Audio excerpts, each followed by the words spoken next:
जबलपुर में एक जगह है 64 योगिनी। और 64 जिस प्रकार से 64 योगिनी हैं उस प्रकार से 64 भैरव हैं। उन 64 भैरवों का जो वर्गीकरण है वो अष्ट भैरव के सबॉर्डिनेट भैरव को लेकर आता है। मतलब अष्ट भैरव ये मेन हेडिंग है एक्चुअली। तो अगर अष्ट भैरव, मैं क्यों आज अष्ट भैरव के ऊपर बात कर रही हूँ, तो आपको अगर पता चल जाए कि जो राशि या जो नक्षत्र आपके पत्रिका में वारंवार आए हैं उनके कौन से भैरव हैं, उनके कौन से भैरव हैं, ये अगर आपको समझ में आ जाए, उन भैरव की अगर आप सिंपल उपासना भी करते हैं तो भी आपको आपकी पत्रिका शुद्ध होने के मार्ग पे निकल जाती है। क्योंकि आपको रुद्र का वो अवतार कहीं ना कहीं आशीर्वाद देता है आपके कर्मों को प्यूरिफाई करने के लिए। अब अष्ट भैरव कौन से हैं? अब अष्ट भैरव जैसे असितांग भैरव हैं, पहले सबसे पहले जिनकी जो कॉन्सर्ट है वो ब्राह्मणी है। ये इनका डायरेक्शन क्या है? तो पूर्व दिशा है। इनका जो ग्रह स्वामी है वो गुरु है। गुरु के बाद में अब ये जो प्रत्येक भैरव जो है इनका जो वाहन है, इस वाहन को भी आपको बहुत अच्छे से समझ लेना है, ध्यान पूर्वक याद रखना है। क्योंकि अगर आपका वो नक्षत्र आपकी पत्रिका में है या वो ग्रह आपकी पत्रिका में बहुत प्रोमिनेंट रूप से काम कर रहा है तो क्या होगा, वो जो वाहन है, वाहन बहुत बार हमें आसपास नजर आते हैं। जैसे डॉग है, कुत्ता है ना, जैसे कौवा है या जैसे डियर है। तो जब हमें ये वाहन दिखते हैं या उन वाहन से संबंधित हमें कुछ क्रिया करने के लिए मिलती है, कुछ मदद करने के लिए मिलती है, तो हमें ज़रूर करना चाहिए। उस एटलीस्ट उस माध्यम से हम उस भैरव की अनुकंपा प्राप्त कर सकते हैं। तो असितांग भैरव जो हैं उनका जो वाहन है वो है स्वान अर्थात डॉग, कुत्ता। तो इनका जो मंदिर है वो कहाँ है?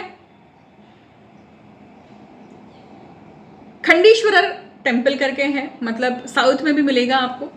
और इनके जो नक्षत्र हैं, मतलब असितान भैरव जो हैं उनका ये कौन से नक्षत्र के स्वामी हुए, मतलब भैरव हुए? तो ये पुष्य नक्षत्र के भैरव हुए। तो जिनका भी जन्म नक्षत्र लग्न नक्षत्र पुष्य हैं या कोई भी आपका जो भी ग्रह पुष्य नक्षत्र में है, तो आपको किनकी आराधना करनी चाहिए? असितांग भैरव की। ठीक है। अब डायटी कौन है, मतलब अधिष्ठात्री देव कौन है? त्रिदेव में से वो विष्णु है।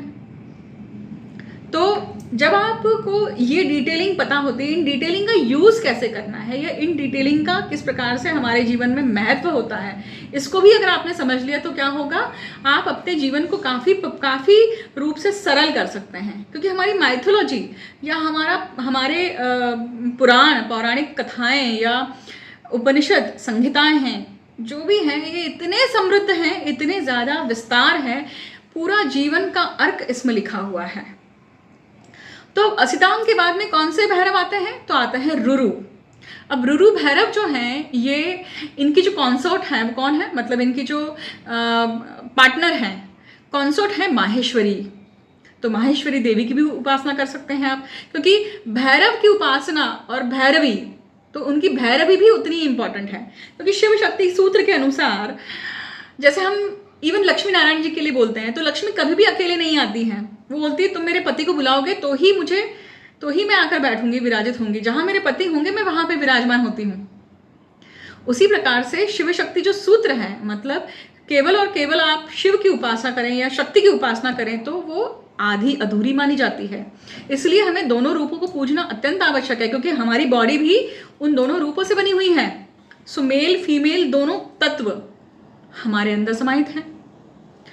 तो रुरु भैरव की जो कॉन्सोर्ट है वो है माहेश्वरी। अभी कौन से डायरेक्शन से है? South east. और इनके जो अधिष्ठात्री देव हैं वो कौन है? मतलब ग्रह देव हैं वो है शुक्र। तो शुक्र जो है वो मतलब आपकी अगर महादशा भी अगर शुक्र की चल रही है और शुक्र की महादशा चल रही है, उसमें अगर आपने रुरु भैरव की उपासना शुरू कर दी, उनके मंत्र की उपासना, सिंपल मंत्र, तो भी क्या होगा, आपको इनकी अनुकंपा प्राप्त हो सकती है। उनके मंदिर में जाकर अगर आप विजिट करके आते हैं, दर्शन करके आते हैं, तो भी क्या होगा, आपको कहीं ना कहीं आशीर्वाद प्राप्त होता है।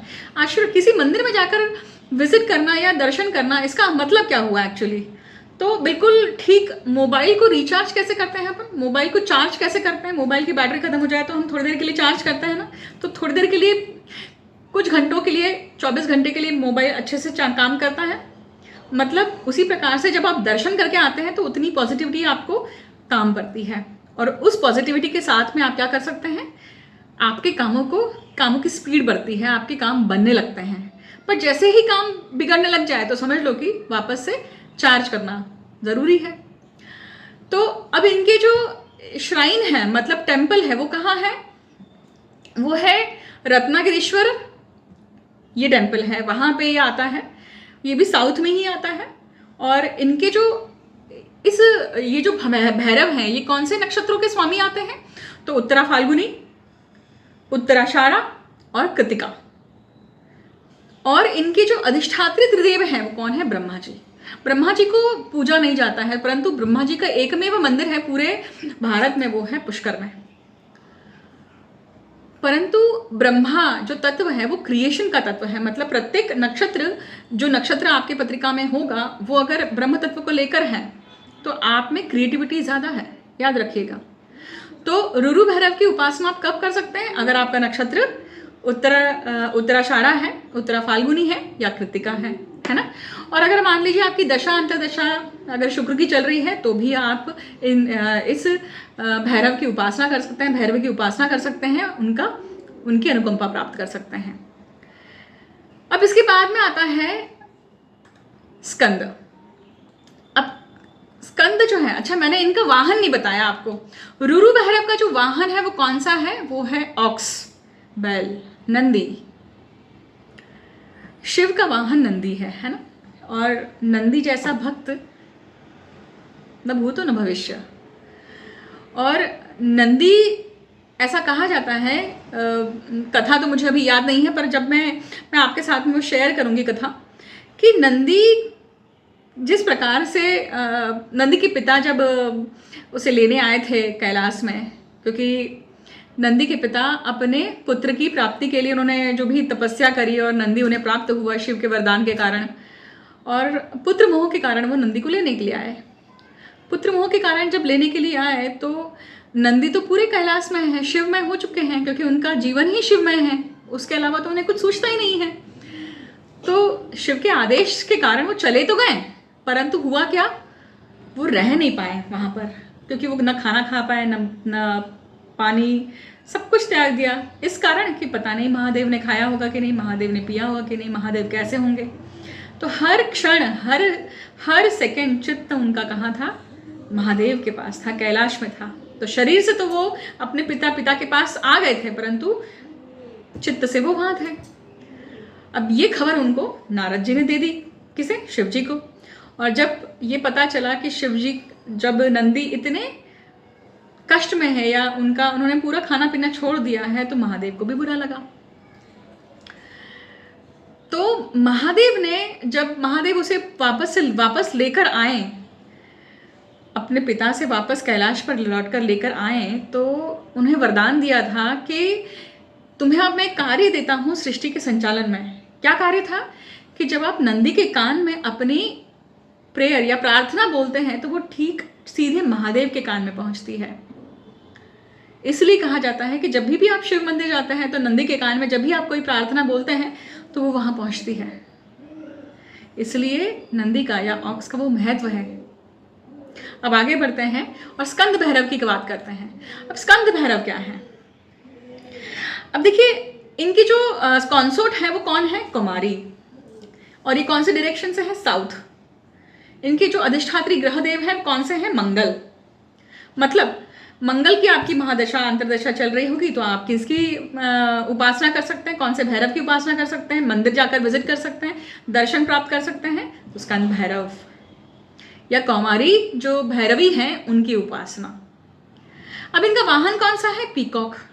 मतलब पीकॉक का फेदर आप अपने पास रख सकते हैं, जहाँ पे आपका कार्य क्षेत्र है, ऑफिस है, वहाँ पे आप पीकॉक रख सकते हैं, क्योंकि जो उनका वाहन है उस वाहन का अगर छोटा रूप, मतलब प्रतिरूप अगर आप अपने पास में भी रखते हैं तो भी वो कहीं ना कहीं टोटम होता है, टोटम का काम करता है। और वो निश्चित ही आपको फलदायी देता है, क्योंकि ये वाहन खुद, जो वाहन इतने बड़े अधिष्ठाती देव को लेकर चलते हैं उनमें उनकी शक्ति समाहित होती है। उसी प्रकार से अब इनका जो श्राइन है, मतलब मंदिर है, वो कौन सा है? वैथीश्वरम कोइल, ये भी साउथ में ही आता है। अब नक्षत्र कौन से हैं, मतलब ये जो स्कंद भैरव हैं ये इनके नक्षत्र कौन से हैं, कौन से नक्षत्रों के अधिष्ठाती देव हैं? तो मृगशीरा, चित्रा और धनिष्ठा, मतलब मंगल के नक्षत्र। अब देखिएगा, समझिएगा कि जब हम स्कंद की बात कर रहे हैं, अभी मैंने एक वीडियो पोस्ट किया है गुरु का गोचर मृगशीरा नक्षत्र में, और नवतारा चक्र के अनुसार, तारा बलन के अनुसार मैंने वो वीडियो बनाया है। तो यहाँ पे ये जो स्कंद भैरव के जो नक्षत्र, अधिष्ठित नक्षत्र हैं, कौन से हैं? मंगल के नक्षत्र हैं। इसका अर्थ है कि ये नक्षत्र अगर आपके जन्म नक्षत्र, लग्न नक्षत्र, सूर्य नक्षत्र हैं तो आप इनकी आराधना करें और अनुकंपा पाएं। अब इनके जो अधिष्ठित देव हैं, जो डीटी है वो कौन सी है? सूर्य, अर्थात सूर्य की उपासना भी आप करते हैं तो भी सूर्य की उपासना आपको कौन से रूप में करनी है? तो मतलब रविवार के दिन आपको स्कंद मंदिर जाकर आना है। इस प्रकार से आप वो साध्य करते हैं। सो धर्म, जैसे हम पंचांग की डिटेल होती है ना, मतलब तिथि, वार, करण, योग, इसे यूज कैसे करना है तो इस प्रकार से यूज कर सकते हैं, राइट। अब नेक्स्ट बात करते हैं क्रोध भैरव। अब क्रोध भैरव कौन है?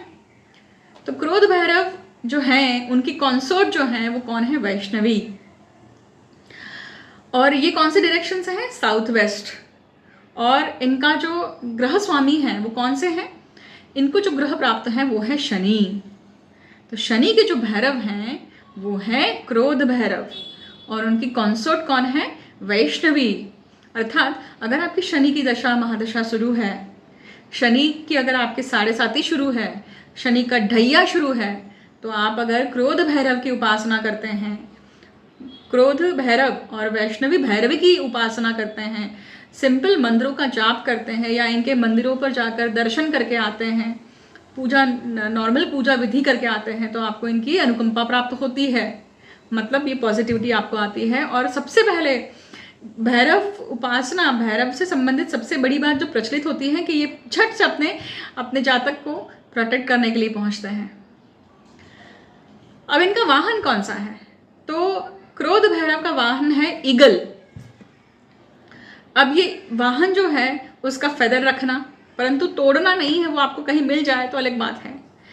आप ईगल की जो प्रतिमा है वो आप रख सकते हैं, अपने ऑफिस के एनवायरनमेंट में रख सकते हैं, घर पे रख सकते हैं। अब यह श्राइन कौन सा है? तिरुविसान, मैं इसका नाम आपको लिख दूंगी। तो तिरुविसान नल्लूर, ये इस टेम्पल का नाम है। ये भी साउथ में ही आता है। नक्षत्रों के टेम्पल आपको मोस्टली साउथ में मिलने वाले हैं। अब कौन से नक्षत्रों के अधिष्ठित देव हैं ये, मतलब भैरव कौन सा नक्षत्र इनके अंडर आता है? तो ये है रोहिणी, हस्त और श्रवण, अर्थात चंद्र के जो नक्षत्र हैं उस नक्षत्रों के जो भैरव हैं वो हैं क्रोध भैरव। मतलब अगर आपका लग्न नक्षत्र, जन्म नक्षत्र या सूर्य नक्षत्र, कोई भी ग्रह आपका इस नक्षत्र में है, चंद्र के नक्षत्र में, मतलब चंद्र नक्षत्र जो हैं रोहिणी, हस्त, श्रवण, तो आपको कौन से भैरव की उपासना करनी है? क्रोध भैरव की। या कौन सी भैरवी आपको तार सकती है? वैष्णवी। अब इनके जो अधिष्ठित देव हैं, डीटी हैं, वो कौन सी है? रुद्र, अगेन शिव का ही रूप है। हर भैरव की या हर देव की कुछ न कुछ एक ऐसी कथा जुड़ी हुई है, और उस कथा से संबंधित बहुत सारी ऐसे सॉल्यूशंस होते हैं, अंडरलाइन वर्ड्स होते हैं, मीनिंग होते हैं जो डिकोड करने पड़ते हैं। तो इस प्रकार से आप क्रोध भैरव की उपासना कर सकते हैं, मतलब आप अनुकंपा प्राप्त कर सकें। फिर आते हैं उन्मत्त भैरव। नाम से ही समझ में आ जाता है भैरव कौन कौन से हैं। जैसे क्रोध भैरव है तो क्रोध के लिए जाने जाते हैं। उन्मत्त भैरव है मतलब एक्साइटेड स्टेट में है, ये मतलब उत्तेजित है। इनकी जो कॉन्सोर्ट है वो कौन है? वाराही। मतलब जो भैरव, जो उन्मत्त भैरव हैं, उनकी भैरवी जो है वो वाराही है। तो वाराही है ना। अभी कौन से डायरेक्शन से आते हैं? वेस्ट डायरेक्शन से आते हैं। वेस्ट डायरेक्शन मतलब पश्चिम दिशा से बिलोंग करते हैं। और इनके जो ग्रह स्वामी हैं वो कौन से हैं? मर्क्यूरी, मतलब बुध। इनके जो ग्रह देव हैं कौन है? मर्क्यूरी, बुध। तो अब आपकी बुध की दशा अंतर्दशा चल रही हो, राइट। अगर आपकी बुध की ही जन्म राशि है मिथुन या आपकी कन्या राशि है तो इन भैरव की उपासना आप कर सकते हैं और अनुकंपा प्राप्त कर सकते हैं। इन भैरव के जो वाहन है वो कौन है? हॉर्स, अश्व। अब मान लीजिए आपकी अगर अश्व योनि है तो भी आप इनकी आराधना कर सकते हैं और ये फीचर आप में होगा, उन्मत्त भैरव का फीचर भी होगा आप में। आप देखिएगा आपकी जो इन सब चीज़ों को लेकर थोड़ा भी समझते होंगे तो वो रिलेट कर पाएंगे। मुझे कमेंट सेक्शन में ज़रूर बताइएगा।